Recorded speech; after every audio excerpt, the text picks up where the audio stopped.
Jeremiah wins. That phone just died, so I was smart. I brought a second device. So, still on our walk, and we are at community center in my neighborhood. It's Lubber Run Community Center. And, I should probably come over here a lot more often, but I don't because I miss my son so much. And every time I come over here, I have to see a bunch of other kids and parents and racial groups get a chance to be fathers. And Black men are often denied the opportunity to be hands on fathers to their own children.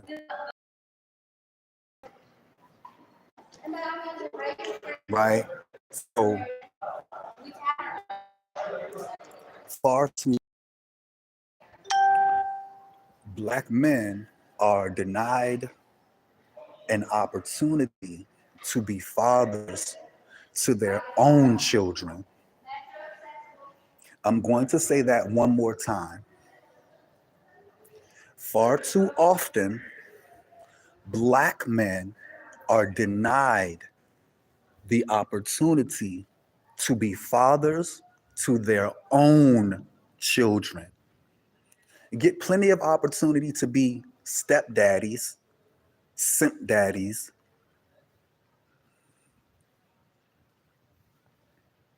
You get plenty of opportunity to take care of another man's children. But as a Black father, we rarely get an opportunity to take care of and be fathers to our own.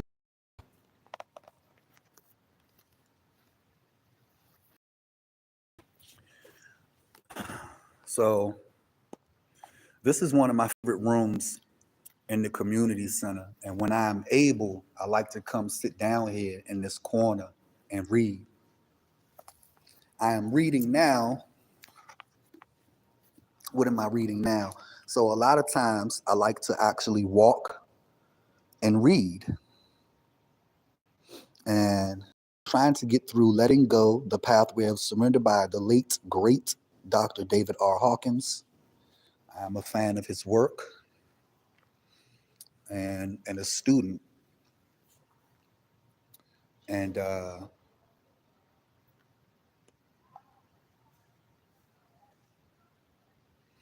Jeremiah, if you're seeing this video, I love you so much, son. Like, I miss you, man. And I'm sorry. I know that I say this on every video, but it's the truth, man. I love you. I miss you. And I hate that we have to go through this period of separation from one another. It's not fair. It's not right.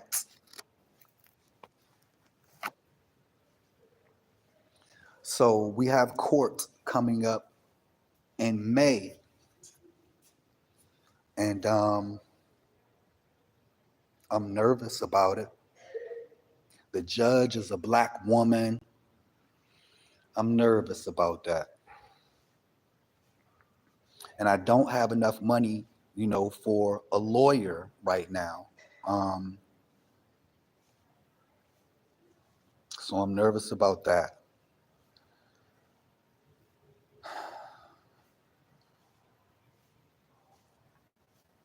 And I don't really know what to do other than push forward. Jeremiah, I record these videos and I upload these videos for you.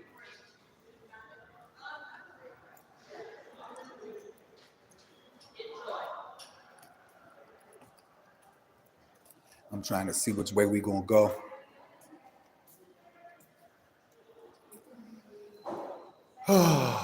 Jeremiah, Jeremiah, Jeremiah. I can't think of anything other than you, boy.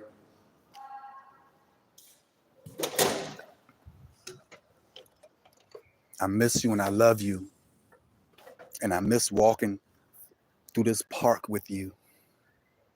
And I look forward to our adventure hikes through the woods. I miss you, man. I don't know why I came this way. I came this way because this is the way I would come if I had my son, man. It's just, and I try not to come over here. Like I was saying a few minutes ago, I try not to even come over here because it leaves me sad and depressed. I get up here and I see the white fathers allowed and able to be fathers to their children, you know. And that's not to say that, you know, white men don't experience the BS of the family court system, because they do. You know, I don't want any white man that happens to view this video to think that, you know, like I don't get your plight or understand it. I understand it. But more often than not, man, white men are given opportunity because they have, more often than not, the resources and the means. But I am ADOS. I am an American descendant of slaves. And as such, I am impoverished. And my lineage is impoverished. You know, as a parent, man, I come over here again. You know, I'm right up the street from my house. I come over here sometimes, and of course, the other parents, man, they look at me like I'm a weirdo because I'll be the only adult out here, like without a kid. You know, and sometimes it makes me feel weird. It makes me feel like I don't belong. And sometimes that's hard for me because I want nothing than to be a father. Um, at 45 years old,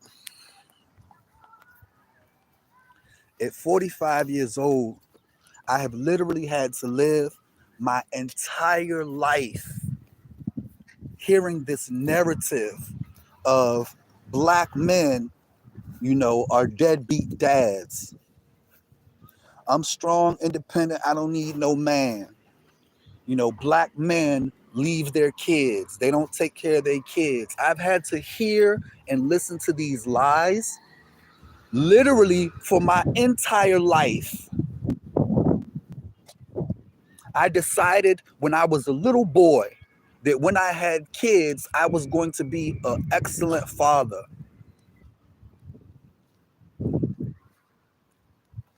And all my life, I have wanted nothing more than to be a husband and a father. Boy, oh boy, the world that we live in, though, you know, in this modern era in which we live, it seems that women don't want to be wives and they don't want to have traditional, you know, families.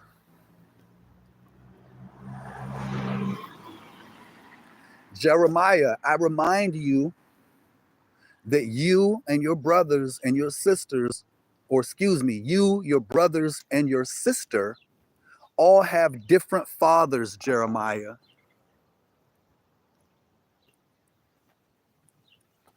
That should give you some insight into the type of person that your mother is.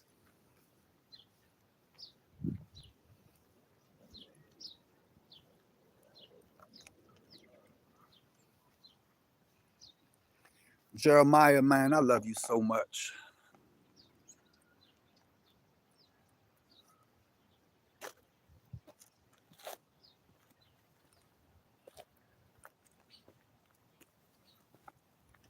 I love you, man, and I miss our walks. I miss our adventure hikes.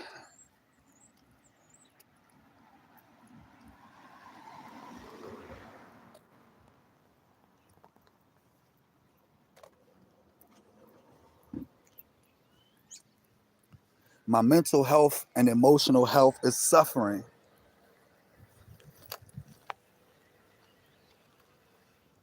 because I am not able to see my son and be with my son. I am grieving the loss of my living child.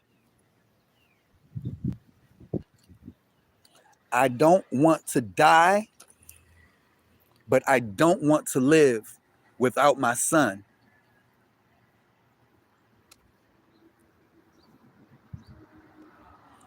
You hear me? I said, I don't want to die, but I don't want to live without my son.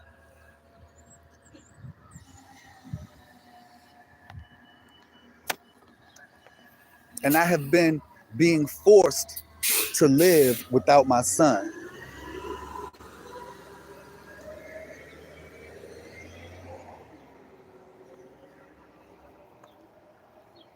I have been being forced to live without my son.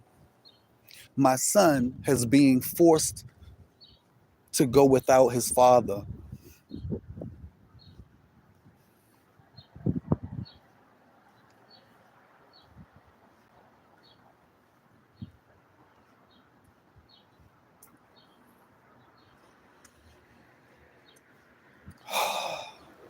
Jeremiah, you are my pride and joy, and without you, I have the opposite of pride and joy. Without you, Jeremiah, I feel ashamed and I feel unhappy. I feel joyless. I feel miserable without you, son. Every single day.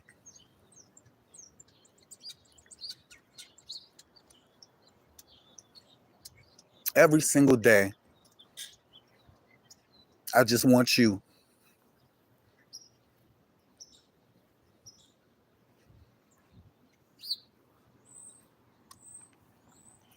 So Jeremiah wins in the end, and I'm going to do everything in my power to ensure that, to make sure that in the end, when it's all said and done, Jeremiah wins. Everything that I do is for you, son. This YouTube channel is for you. I'm going to try to get these views up, maybe monetize, make some money for you. I love you, boy. You're my main man, String Bean. And I can't wait to see you, man. I hope that you remember that you have a YouTube channel. Check your messages, Jeremiah. I'll be working on uploading some more.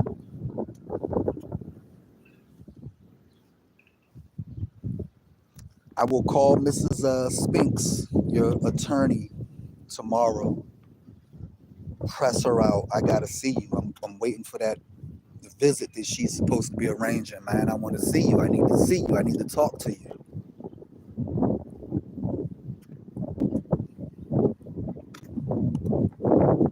Let me make sure that I get my neighborhood in the video. You know, this is for records of the court, because they're going to want to know where I live, and they want to see where I live and if it's a safe environment for you, Jeremiah. And you know, we both know, of course it is. If you ask me, Jeremiah, the safest place for you on the entire planet is right here with me, with your father. Jeremiah, if you ask me where's the safest place for you, I believe that that safe space for you is with me, your father. Jeremiah, nobody loves you more than I do. Trust and believe that. Nobody loves you and cares for you more than I do. Trust and believe that, Jeremiah. You are my seed.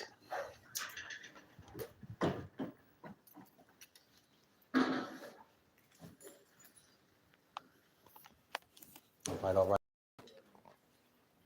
So yeah, man, this is my luxury apartment complex, man. I've been living here, like I said, going on 4 years. And for the first time in a couple of months, I came down here and got on that daggone LA Fitness machine over there and ran for about 15 minutes. For the first time in months, I've been so depressed.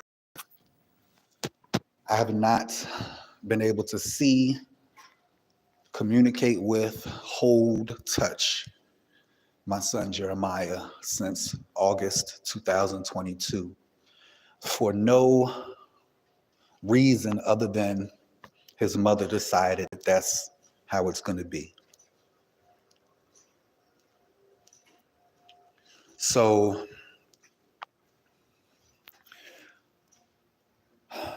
going to court, you know, in process of going to court, I have petitioned the courts for visitation and custody. And, you know, now I'm just waiting. That's all I can do is wait right now and prepare. And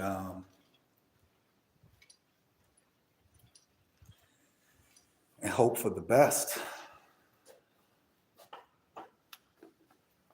Jeremiah, I love you. I'll upload another video soon. I promise.